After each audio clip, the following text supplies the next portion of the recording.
Ini adalah poin yang sangat penting dalam agama Islam, bukan hal yang ringan. Bahkan di sini Syekh Muhammad Al-Munajjid hafizahullah menitik beratkan itu bagian dari dosa besar. Dan beliau menulis khusus judul tidak memenuhi hak-hak pekerja.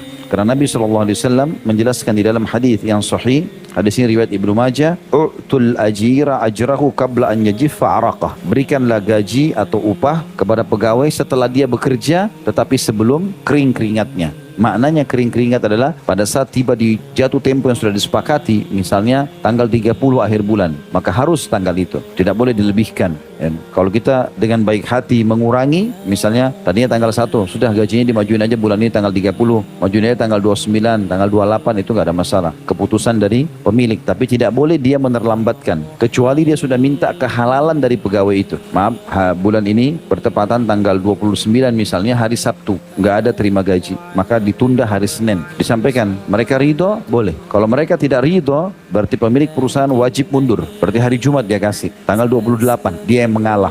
Karena hadis Nabi SAW tadi jelas, berikanlah gaji mereka sebelum keringatnya kering. Dari sini pemilik perusahaan yang mengalah. Ya. Banyak dalil yang menyebutkan, bahkan dalam Al-Quran disebutkan dengan sangat jelas, kalau pegawai harus segera dikasih gajinya. Di antaranya firman Allah SWT dalam surah At-Talaq ayat 6, tentang masalah memberikan upah ibu-ibu yang memberikan jasa air susunya ya, kepada orang lain. Allah berfirman, "A'udzubillahi minasyaitonirrajim, fa in arda'na lakum fa'tuhunna ujurahun." Kalau para wanita itu menyusui anak-anakmu, maka berikanlah kepada mereka upahnya. Jadi dikasih upah, disuruh kasih upah. Jadi memberi hak kerjanya orang itu bagus.